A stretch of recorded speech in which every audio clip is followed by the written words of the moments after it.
Hello everyone, it's me again, Burntam, and you're watching HPT TV. Ayan, so good evening sa inyong lahat, sa mga manonood ko around the world. Sa Pilipinas po, good evening. Kasi gabi na ngayon, it's already 9 o'clock in the evening. Ayan, bakit gabi tayo nag-vlog? Mamaya nyo pong malalaman. At ngayon, kung bago ka sa channel ko, huwag nyo munang kalimutan na i-hit yung subscribe button, like at share mo itong video na to para makatulong tayo sa iba. I-share mo to. Sharing is caring. Ayan, at syempre, huwag mo rin kalimutan na hit yung notification bell para pilit ka sa mga next videos. At syempre, click mo rin yung mga DIY videos ko, mas importante yun. Ayan. So, maraming salamat muna sa mga patuloy na nagtitiwala at sumusuporta sa channel natin. Ayan, huwag na natin patagalin. Nandito tayo sa loob ng bahay. Ngayon, nasa sopa tayo. Pasensya na, hindi tayo masyadong formal sa unboxing natin. Meron tayo i-unbox ngayon na parcel from Lazada. Gabi ngayon, siguro, alam nyo na. O may idea na kayo kung ano yung gagawin natin na i-unbox. Ayan. So, kukunin ko na. Ayan. Ayan. Unbox natin. Power Style, sabi niya. Ano ko na to, ayan, naka-bubble wrap yan.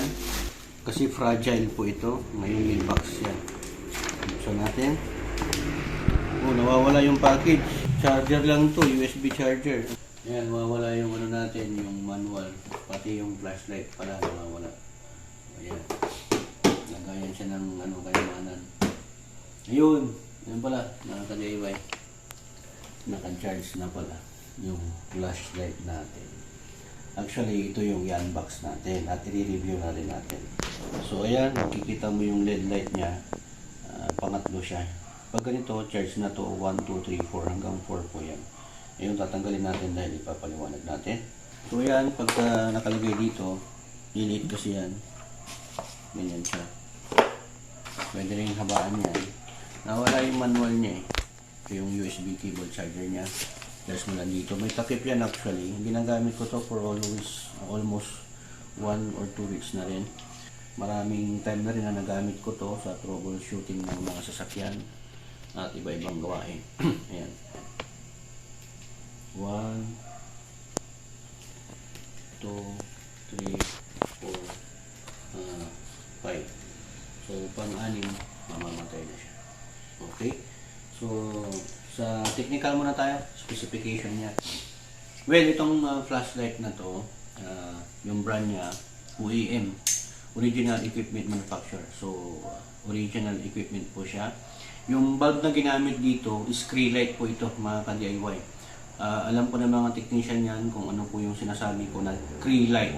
Sa lahat ng mga lead bars na uso noon, MSM, mga iba-ibang brand, pero pag sinabing Scree-Light, wow, pangmalakasan po yun. Actually, gamit yun ng mga 4x4 SUV at saka mga airplane.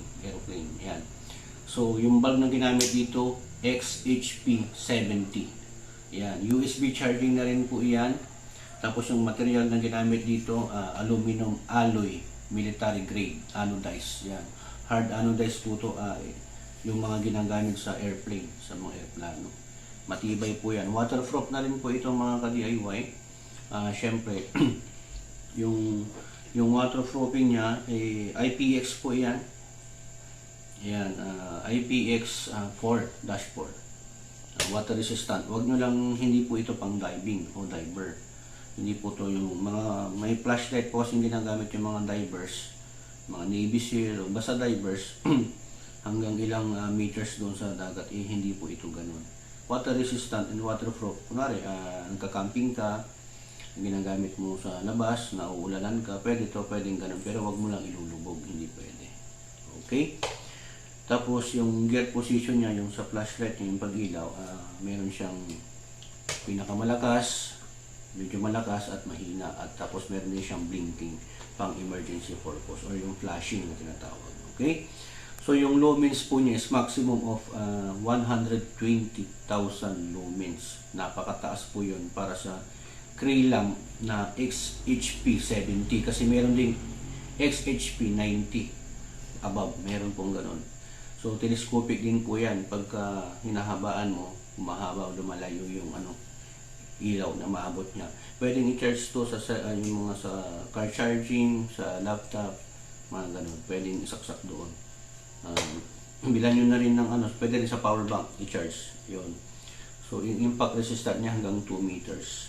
Yung size niya, 24.8 cm by 6 cm by 3.3 cm. Okay, yung bag na ginamit, rating ko, Kree-Lite na XHP70. Ayan. Waterproof in accordance with IPX4 water resistant.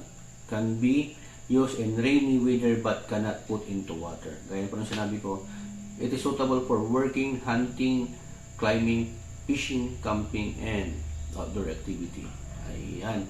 So, wag na natin masyadong pahabain. Pakita natin sa labas kung ano yung pwede niyang magawa at mailaw. Magugulat kayo mga kadiroy. Tara. So, ayun, palabas tayo ng bahay. Nakita niyo naman kanina hanggang pangalawa lang yung napuno niya na charge. Pakita ko na lang muna sa inyo. Wala. Buksan natin kung anong laman para at least makita niyo. Ito yung battery niya. Lithium battery na yung ginamit dito. Yung ginagamit sa Tesla. Ayan. Yan, no? Yan yung gamit. 3.7 volt. 10,000 milliamperes yung battery na ginamit. Okay? So, pagkasarado, ganyan lang din. Rechargeable po ito. Hindi po ito solar. Ito ang kagandahan dito, rechargeable. So, ayan mga kadeway. Try ko na. Ayan, no? Para makita nyo. Ayan. Diba? Ayan siya kaliwanag. Tara. Ayan. Malabas tayo ng gate. Ngayon, pagkahabain ko siya, ganun po siya. Hanggang doon sa bahay na yun, no? Malayo na po yan. Mga distance niya nasa 200 meters, 250. Mga 200 meters yan to 250. Yan, nakikita yung bahay. Yan, pag sa ulap. Pag sa taas, yan, ganyan. Pag siya maliwanag. So dito, yan, sa motor natin, pagka ibubuka ko, ganyan yung kaliwanag. Yan, no? Pwedeng pahinaan ng konti, mas mahina. Tapos flashing. Okay? Yan yung mahinang flashing. 5 klase po ng ilaw. Tapos mamamatay na. So yan, mga ka-DIY, tama-tama, ito-troubleshoot natin yung Yamaha Miyuson ko. I-check natin yung spark plug, yung bagong kabit ko na high tension wire na napakalakas. Try natin kung sa gabi, siyempre madilim, titignan natin kung malakas na talaga. Okay? So yan, buksan natin to. Mas maganda kasi mag-check nito pag gabi para mas makita natin yung kuryente talaga niya. Siyempre kailangan natin tanggalin to para mailabas natin yung spark plug. Yan, tanggal na ho. Mag plug red kayo, dapat ganyan, golden brown. So lalagay ko na ho, mga ka-DIY.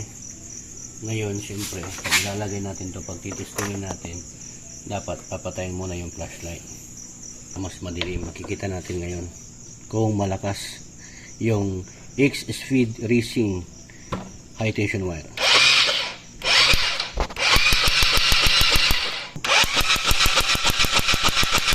Diba? So ayan mga ka-DIY, nakita nyo naman kung gaano kalakas tong Kree-Lite flashlight ko na XHP70. Napakalakas, 120,000 lumens po yan. Ayan ho. Yan yung isura niyan. So, di ba? Mahaba siya pa ganyan.